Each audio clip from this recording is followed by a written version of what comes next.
የጽና ሚዲያ ቤተሰብ ዛሬ በዋናነት የምንናገርበት የህወሓት አመራር በተለይ ያው ውስጣዊ ክፍፍሉ እንዳለ ይሰማል። በሌላ በኩል የጊዜ አስተዳደሩ የስልጣን ጊዜ ያበቃል የሚባልበት ጊዜ በጣም አጭር ነው። ከዚህ ጋር በተያያዘ የአብይ አገዛዝ ውስጡን በሶስተኛ ወገን እየተደራደረ መሆኑ እየተሰማ ነው። ይህም በሁለት መልኩ ማየት እንችላለን። አንደኛው የአብይ አገዛዝ ከስልጣን መቋጨት ጋር ከተርሙ ማለቅ ጋር በተያያዘ ከፍተኛ ስጋትና ጭንቀት አለበት።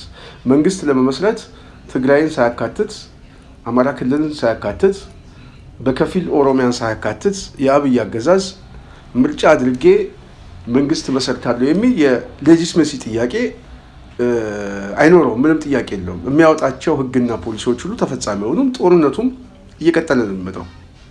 በሁለተኛ ጉዳይ የአብይ አገዛዝ አሁን ባለው ቁመና ማዕከላዊ መንግስቱን ማንቀሳቀስ የማይችልበት ደረጃ ደርሷል። ክልሎች የራሳቸው የሆነ ሪጂናል ስቴት እየፈጠሩ ዲፋክቶ ናቸው። አሁን አማራ ክልል በአብዛኛው ያው ፋኖ ቀጠና ውስጥ ነው ያገባው። አብዛኛውን ቀበሌ ይዞ እያስተዳደረ ነው።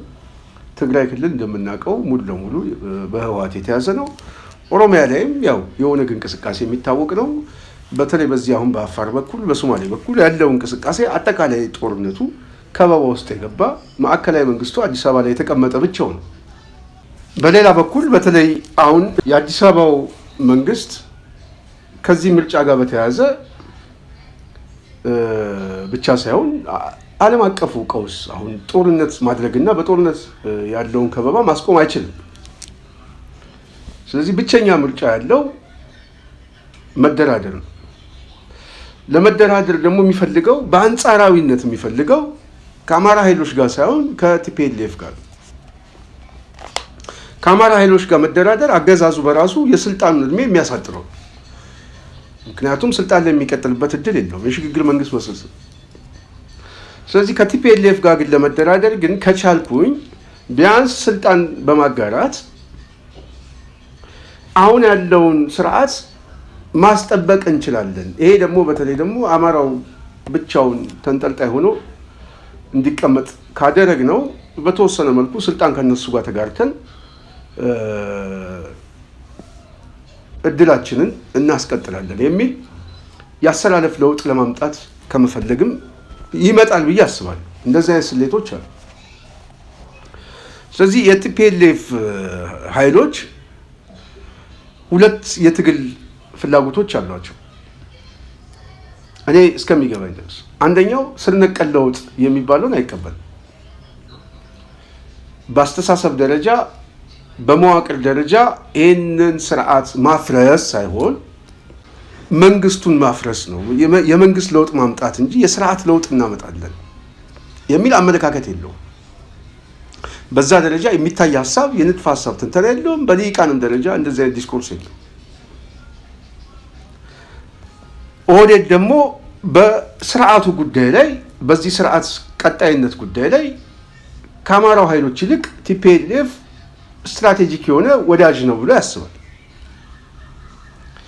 ስለዚህ አሁን የተፈጠረውን የጦርነት ድባብ ለመፍታት አብይ የእፎይታ ጊዜ እንዲሰጡት አንድም ከመፈለግ ይህንን ምርጫ እድል ከሰጡት በኋላ ግን ተጠናክሬ መጥቼም እበላችኋለሁ ብሎ ደግሞ ሊያስብም ይችላል። ስለዚህ ድርድሩን ሲፈልገው ከዚህ ሁለት ጥቅምና ካለበት ሁለት ችግር አኳያ ነው። ከጥቅም አኳያ ስልጣን ብንከፋፈልም ችግር የለውም፣ በጋራ አሊያንስ ፈጥረን ስርዓቱን እናስቀጥላለን የሚል ሀሳብ ሊመጣ ይችላል። ይሄ ሀሳብ ደግሞ ከነበረ አሰላለፍ ምናልባት ያሰላለፍ ለውጥ ሊያመጣ ይችላል። በሌላ በኩል የአማራው ኃይል ደግሞ በተለይ እኔ እስከሚገባኝ ድረስ ለድርድር ዝግጁ የሚሆንበት እድል አለ ተብሎ አሁን አይታሰብም። አብይ ስልጣን ላይ ባለበት ሁኔታ ለድርድር ሊስማማ የሚችልበት እድሎች ያሉት በቅድመ ሁኔታ ደረጃ እንኳን አገዛዙ የፍቃደኝነት ትንሽም ቢሆን ጠብታ የፍቃደኝነት ጭላንጭሎችን እንኳን ሲከፍት እንደዚህ አይነት እድሎች የሉም። ስለዚህ ድርድር የሚለው የብልጽግና አገዛዝ ከክልሉ ጋር ተስማማ ነው እንጂ ከፌዴራል መንግስት ጋር ድርድር ብሎ ያስብ እንደ ሽፍት አድርጎ አሳንሶ ነው የሚገልጸው። አንዱ እሱ ነው። ሁለተኛ የአማራ ህዝብ ጥያቄ በስር ነቀል ለውጥ ውስጥ ነው የሚፈታው የሚባል ከሆነ የአብይ አገዛዝ ወይ በሸነፍ ነው ያለበት ወይም ደግሞ ድርድር የሚቀበል ከሆነ በሶስተኛ ወገን ለውጥ የሚያመጣ የሽግግር መንግስት የሚመሰረት ድርድር መሆን አለበት። ይሄ ሁሉን አሳታፊ የሆኑ ሶስተኛ ወገን ያለበት ተደራዳሪ መሆን የሚችልበትን እድል ብልጽግና ዘግቶታል፣ አይቀበለውም። ስለዚህ ይሄ ካለ ሌላው አማራጩ ወደ ቲፒኤልኤፍ ሄዶ ከዚህ ጦርነት ጋር አሊያንስ ፈጥሮ በተለይ የአማራው ትግል ላይ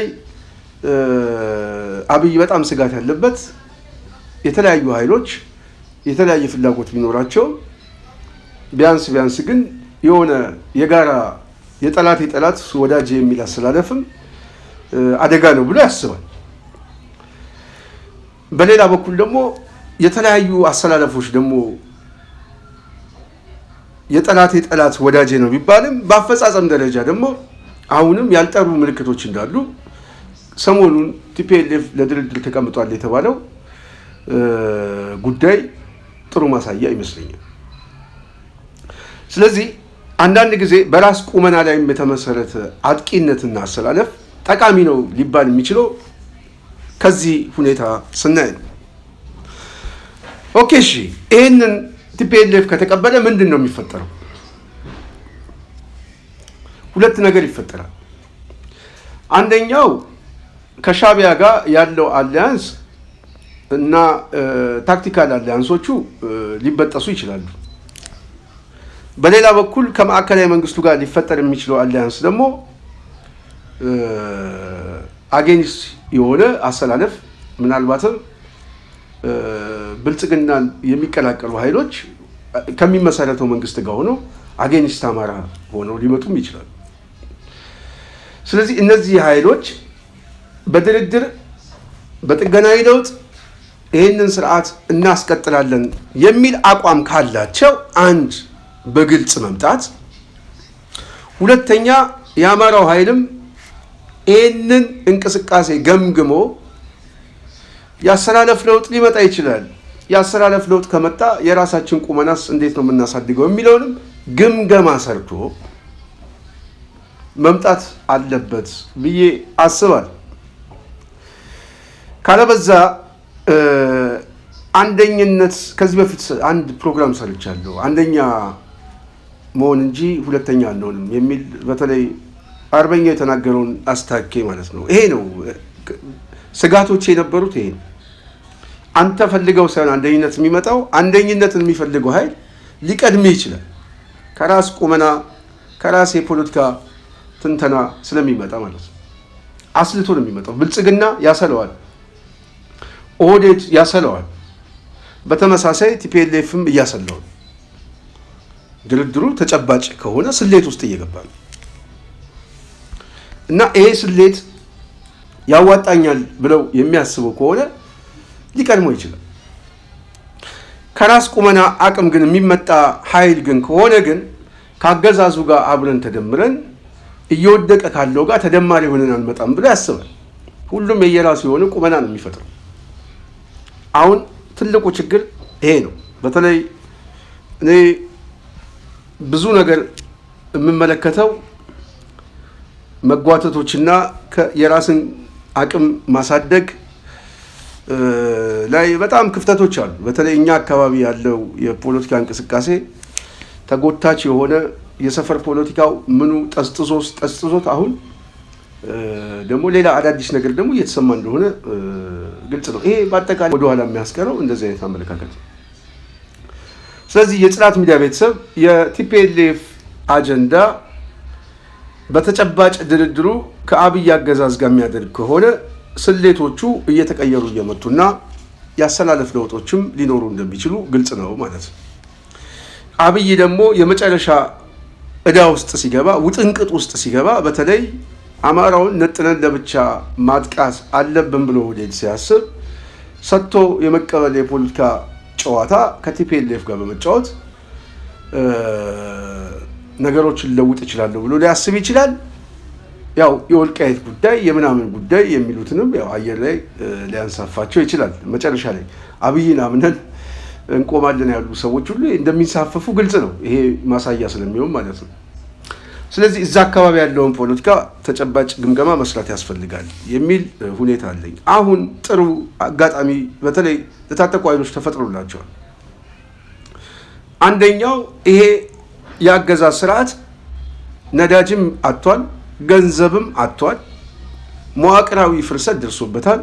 በሰራዊቱ ውስጥም ከፍተኛ የሆነ ስልቹነት እየተፈጠረ ነው። አገዛዙ ውስጥም ያልታሰቡ አደጋዎች እየመጡብን ነው እያሉ ቅዠት ውስጥ ናቸው ያሉት። ስለዚህ ከፍተኛ መዳከም ውስጥ ገብቷል። ሲቪል ሰርቫንቱም ቢሆን በአጠቃላይ በተለይ ደግሞ አሁን እየተፈጠረ ያለው ከዓለም አቀፍ ቀውስ ጋር በተያያዘ የመንግስት ሚና ያለው ኃይል ከሌሎቹ ታጣቂዎች የተሻለ ቆመና ሊኖር አይችልም። ዓለም ቀውስ ውስጥ እየገባ ነው። ስለዚህ የመንግስትም ባህሪው በተመሳሳይ የዓለም ሁኔታ እዛ ቀውስ ውስጥ ይከተዋል። የታጠቁ ኃይሎች ግን አሁን ተጠናክረው ይሄንን አገዛዝ ለማፍረስ እድሎች አሉም ብለው የሁኔታ ትንተና ሰርተው ይሄንን እድል የሚጠቀሙበት ከሆነ ያሸንፉታል። ምንም ጥያቄ የለውም። ይሄ ካልሆነ ግን እድል ባገኙ ቁጥር በተለይ ደግሞ ከምርጫ በፊት አብይ ምርጫ የሚያደርግበት እድል እኔ የትኛውም ቀጠና ላይ በተለይ አማራ ክልል ላይ ባህር ዳር ላይ እንኳን ምርጫ መደረግ የሚችልበት እድል ከተፈጠረ እኔ በጣም ብዙ የፖለቲካ ሴናሪዮ መሰራት ይቻላል። ብዙ በምንም አይነት ሁኔታ ምርጫ የሚባል ሰልፍ በተለይ አማራ ክልል ላይ የሚታይበት እድል የተዘጋ መሆን አለበት። የተዘጋ ይህንን በማድረግ ስርዓቱ ሙሉ ለሙሉ ኮላፕስ እንዳደረገ ስርዓቱ እንደፈረሰ ትልቅ የንቅናቄ ስራዎችን መስራት ይቻላል። የማስጨነቅ ስራ ይቻላል፣ ማስጨነቅም ይቻላል። አገዛዙ ወዶ ሳይሆን በግዱ ወደ ሽግግር የሚሄድበት እድል ይፈጠራል። ካልሆነ ግን ይደመሳል። ምንም ጥያቄ የለውም። በጉልበትም የሚደመሰስበት እድል ይሄ ሰዓት ላይ ነው። ከዚህ ሰዓት ውጭ ሌላ ጊዜ ያለ አይመስለኝም በኔ ግምገማ። ስለዚህ የህወሓት ድርድር ምናልባት ከአገዛዙ ጭንቀት አኳያ የመውጫ መንገድ ፈልጎ እንደሆነ ቢገባኝም እንዴት ነው ያዩት ምናምን የሚለው ወደፊት እንግዲህ ተጨባጭ የሆኑ መረጃዎቹ ወደፊት አደባባይ ላይ ሲመጡ የምንገምተው ሊሆን ይችላል። ለማንኛውም እስከ መጨረሻው ድረስ እንፋለመዋለን ይህን አገዛዝ ብለው በዛም በኩል ያሰቡ ሰዎች አሉ። ሀሳባቸው የሀሳብ ክፍል እንዳለ ግን እየተሰማ ነው። ሌላው የጽናት ሚዲያ ቤተሰብ በተለይ የኦሮሚያ ከዚህ ከጨረቃ ቤቶች ህጋዊ ፍቃድ ጋር በተያያዘ ኢዜማ አንድ በጣም የሚገርም ነው መረጃ ደርሶኛል ብሎ የለቀቀው አለ። ምን እያደረጉ እንደሆነ በጣም የሚገርም እኮ አዲስ አበባ ዙሪያ ላይ በሰልፍ መሬት ትወስዳላችሁ መሬት ሊሰጥ ነው ተብለው ቅድሚያ ግን መታወቂያ ወጡ ተብሎ መታወቂያ እየተሰጠ ነው። አዲስ አበባ ዙሪያ በሙሉ ነው የምነግራችሁ።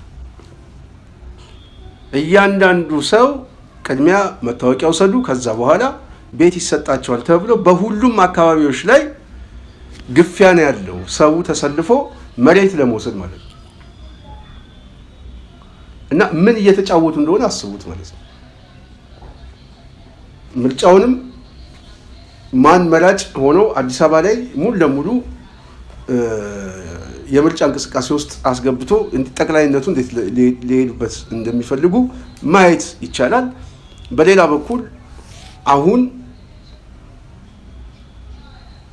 ህዝባዊ የሆነውን እንቅስቃሴ በመጠቀም እየተፋዘዘ ያለውን ምርጫ የህዝብ ምርጫ ለማስመሰልም ህዝቡ ወጥቶ በነቂስ መርጧል፣ ድምፅ ሰጥቷል ለማለት ይሄ የተንቀሳቀሰውን አዲስ አበባ ላይ የምርጫ ድባብ ለማሳየት ኦህዴድ እየተንቀሳቀሰ እንደሆነ እንግዲህ ለኦህዴድ የሚቀርበው ኢዜማ በፔጁ ላይ ይህንን ቪዲዮ ለቋል። በዚህ ሁኔታ ነው እንግዲህ አሁን ያለው። ስለዚህ ምን እየተደረገ ነው? አዲስ አበባ ላይ መሬት ይሰጣቸዋል የተባለ ነው። ኦሮሚያ ላይ የጨረቃ ቤቶች ደግሞ ህጋዊ ፍቃድ ህጋዊ እውቅና እንዲሰጣቸው መመሪያ ተላልፏል በሚል በተለይ ሸገር እነሱ ሸገር የሚሉት አዲስ አበባ ደብረ ዘይትና ናዝሬት ላይ ያሉትን አያካትትም ብለዋል። የራሳቸውን ደሴት እየፈጠሩ እንደሆነ ልብ ብላችሁ መገምገም ይቻላል። በሸገር ከተማ ላይ በጣም በርካታ ሰዎች የራሳቸው እንባ ጠባቂ ተቋም እንኳን ባወጣው ሪፖርት ከግማሽ ሚሊዮን የማይተናነስ ህዝብ የተፈናቀለበት ከገበሬ ማህበር የገዛው ሰነድ የሶስተኛ ወገን ውል ያለው መብራትና ውሃ ያስገባ መንገድ የሰራ በጣም በሚያሳዝን ሁኔታ ህጋዊ የሆኑ ዶክመንት ያላቸው ሰዎች ተፈናቅለው መጤዎች ተብለው ከአዲስ አበባ ከኖሩበት እየተፈናቀሉ ነው። ኦሮሚያ መሬት አይደለም የተቀመጠው ኢትዮጵያ ላይ ነው የተቀመጠው። ዳግማዊ ወለጋ ላይ ተፈጸመ። አገራችሁ የት ነው የሚሏቸው? ኢትዮጵያና ኦሮሞ የምትባለው ወይ ትለይና ትታወቃል። ቆምጬ ስላገባሽ በታምር አንተውልሽ ባታገቢ ኑሮ ግን ብቻሽን ብትሆኝ እንዘልልሽ ነበር ነው ያለው። እናንተ ህገወጥ ናችሁ እንዴ? ለኔ አንድ ጎረምሳ ይበቃኛል እኮ እኔ ምንም የለኝም። የቀን ስራ ጨርሶኛል እኮ። አማርኛ በማውራታችን ብቻ አገራችሁ እዚህ አይደለም፣ አገራችሁን ለቃችሁ ውጡ። መብራት አስገብቻለሁ፣ ቦኖ ውሃ እንደ አካባቢ አስገብቻለሁ፣ መንገድ እንደ አካባቢ ሰርቻለሁ። በቃ አገራችን ይሄ ኦሮሚያ ክልል ነው፣ እንደፈለጋችሁ መኖራችሁ ነው። እዚህ በኋላ የተመደቡት አፍራሾች ማለት ዘረፋም ይፈጽማሉ። እያንዳንዱ ይሄ ነግበኔ ነው፣ እኛ በወለጋ ያየነው ነው እኛ ጋር የደረሰ። ከመድረሱ በፊት ልንዋቀው ይገባል። እያንዳንዱ ህብረተሰብ ከቤቱ ጀምሮ ከንብረቱ ጀምሮ ተደራጅቶ ያለውን ሁኔታ መከላከል እንዲችል መልእክት ማስተላለፍ ነው። እኔ ብዙ ችግር ነው ያለብኝ። ችግሬ እንኳን መግለጽ ያን ብጀምርም እኔ ብወጣ ከመውጣት እኔ መሞት ነው የምመርጠው። እዛ መታነቅም አለ። እነሱ ደግሞ ከኦነግ ሸኔ ጋር በቃ ሼር ናቸው። ብርቅ በብሎሽ እንዳላቸው ነው የሚሰማው። የምንሰማውም እናያቸዋለን። አቶ ድባባ ሌሊሳ ቤት የኦነግ ባንዲራ ሙሉ ነው ያለው። ቤቴ እኔ ቢርበኝም ቢጠባኝም ከቤቴ በፊት ያርገኝ። አሁንም ቢሆን ኢትዮጵያዊ ነው። የት ነው የሚያፈናቅለው? ከንቲባ ቢሮ ስንሄድ 30 ዓመት ብትቆይ ትወጣለህ ነው የተባለው። እኔ እግዚአብሔርስ ምን ሆኖ ነው ለኛ ምን ሆኖ ነው ማለት ጧት ማታ እንደዚህ ያለቀስን እግዚአብሔር ሲኛ እንባ መጥረጋችንም ወይ ሰውስ ይፍረደን። እግዚአብሔርስ እንዴት ይፈርደናል? ፈጥሮናል አይደለም እንዴ? እኔ እግዚአብሔርም ጭምር እየተቃወምኩ ነኝ። እኔ ክሬን አልበጥስም መቼም መሞቻዬ ሰዓት ስለደረሰ። እኛ ኢትዮጵያዊ ነን፣ ኢትዮጵያዊ ነን። አሁንም እኔ ነኝ ኢትዮጵያዊ ነኝ። ምንም እንትን የምደራደርበት የማፍርበትም ነገር የለም። እፎዬ ብለን ልንኖር ነው። አሁን ለምቶኑ ባልንበት ሰዓት ይሄን ወጭ ይመጣ ልብስ መዝረፍ፣ የተለያዩ ነገሮች ቁምሳጥን እየሰበሩ እየከፈቱ መዝረፍ ነው የጀመሩት። አብረዋቸው ያሉ ሰዎች ማለት ይሄን ያህል ወንጀል የተሰራብን ነው። እኔ ምንድነኝ የምልበት ጊዜ ነው የመጣው። እኔ ምንድነኝ ሰው ነኝ ኢትዮጵያዊ ነኝ ምንድነኝ? እንደገና ተፈናቃይ ተብዬ ከተፈናቃዮቹ ጋር ነው የምጠራው። በምን ተፈናቀልኩ? በጦርነት በደቅ በምን ተፈናቀልኩኝ? እኔ ሆን ብሎ ከቤቴ ነው የሚያፈናቅሉኛሉ። በምንድነው ተፈናቀልኩ ተብዬ የምጠራው? እኔ እያስፈራሩኝ ነው። የተደወለም እንዲህ አይነት ነገር እየደረሰብኝ ስለሆነ ልጆቼ እንዳትመጣብን ይሄን ነገር ይዩልን። የኢትዮጵያ ሕዝብ ይፋረድን። በቃ እንደዚህ አይነት በኢትዮጵያ ውስጥ ተደርጎ አልታወቀም። ተፈናቀሉ ብሎ በድስት ወጣቸው ሰርቶ ፈትፍተው ትኩስ ዳቦ ይዞ ሲቀባበሉ በሰዓታችን ያዩን ሲል የአዲስ አበባ ሕዝብ ነው ለኛ የደረሰልን። አሁን ግን ማን ነው የሚደርስልን? ድባባ ሌሊሳ ወንድማማቾች ሶስቱ ኩምሳ ጫላ እየዞሩ ትናንትና ቤታችንን እያስቀቡ ያስፈረሱት እያሳዩ የሌለ ነው በሀገራችን የሌለ ይሄ ተደርጎ የማይታወቅ ጠላት ነው ብለሽ ትፈርጂዋለሽ። ወዳጅስ ምን ትይዋለሽ? አንቺ በጎን ጠላት ሲሆንብሽ ኦህዴድ ጨረቃ ቤቶችን በሙሉ ህጋዊ ፍቃድ መስጠት ብቻ ሳይሆን መሬትም እሰጥሃለሁ ተመዝገብ እየተባለ ነው አዲስ አበባ ዙሪያ ላይ። ስለዚህ ይሄ ጉዳይ ወዴት እየሄደ እንደሆነ በጣም ሰው ከግምት በላይ ሊወስድ ይገባል ብዬ አስባለሁ። ኦህዴድ ስልጣን ሲያጣ መልኩን የሚቀይረው ወደ ህዝባዊ ጦርነት። ስለዚህ በዛ ደረጃ ህዝቡንም እያስገነዘቡ ማምጣት ያስፈልጋል።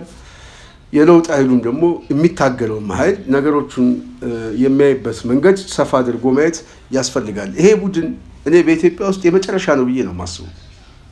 የመጨረሻ ቡድን በቃ ይሄ ቡድን ሲመታና ሲፈርስ የኢትዮጵያ ችግር ይፈታል ብዬ አስባለሁ። በሀገር አቀፍ ደረጃ ችግር ይፈታል።